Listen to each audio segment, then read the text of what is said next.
നമുക്ക് അത്യാവശ്യം കുഴപ്പമില്ലാതെ ജീവിക്കാൻ എന്തെല്ലാം കാര്യങ്ങൾ വേണം? നിങ്ങൾ അതിനെക്കുറിച്ച് എപ്പോഴെങ്കിലും ആലോചിച്ചിട്ടുണ്ടോ?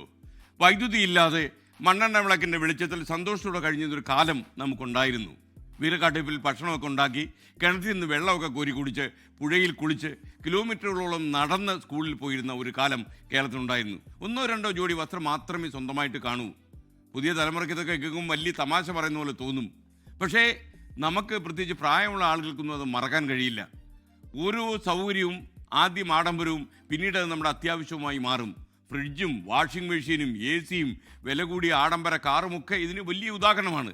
ഒരിക്കലും ഇതൊക്കെ നമ്മൾ സ്വന്തമാക്കി കഴിഞ്ഞാൽ പിന്നെ നമ്മുടെ സാധാരണ ജീവിതത്തിലേക്ക്, ദരിദ്ര ജീവിതത്തിലേക്ക് മടങ്ങിപ്പോവുക വലിയ പ്രയാസമാണ്. പ്രശസ്ത എഴുത്തുകാരൻ യുവാൽ നോവ ഹരാരിയുടെ സാപ്പിയൻസ് എന്ന പുസ്തകത്തിൽ ഇക്കാര്യം പ്രത്യേകം എടുത്തു പറയുന്നുണ്ട്. Luxury becomes necessity. ജീവിതത്തിൽ ഉയർച്ച താഴ്ചകൾ എപ്പോഴും ഉണ്ടാകും. നമ്മൾ ആഡംബരത്തിൻ്റെ നടുവിൽ ജീവിച്ച് ഇങ്ങനെ വളർന്നാൽ, അപ്പോൾ ഉയരത്തിൽ ഇരിക്കുമ്പോൾ അതൊന്നും കുഴപ്പമില്ല, നമുക്ക് നന്നായിട്ട് പോകാം. അപ്പോഴത്തേക്ക് നമ്മൾ ലളിതമായി ജീവിച്ച കാലമൊക്കെ മറക്കും. നമുക്കെല്ലാം അത്യാവശ്യമായി മാറും. ആഡംബരമൊക്കെ നമ്മുടെ ഒരു ആവശ്യകതയായി മാറും.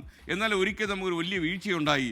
ജീവിതത്തിൽ താഴ്ചയിലൂടെ നമ്മൾ കടന്നു പോകുന്ന സമയത്ത് നമ്മൾ പെട്ടെന്ന് ഈ ദരിദ്രനാരായണനായി അല്ലെങ്കിൽ നാരായണിയായി കഴിയേണ്ടി വരുന്ന സാഹചര്യത്തിൽ നമുക്ക് അത്യാവശ്യമുള്ള ആർഭാടമൊന്നും കിട്ടുന്നില്ല. വല്ലാണ്ട് ടെൻഷനാവും, വലിയ രീതിയിൽ നമ്മൾ നിരാശപ്പെടും. അതുകൊണ്ട് നമുക്കിന്ന് പറയാനുള്ളൊരു കാര്യം, എത്ര ഉയരങ്ങളെത്തിയാലും വളരെ മിതമായ കാര്യങ്ങൾ ജീവിച്ചു പോവുക.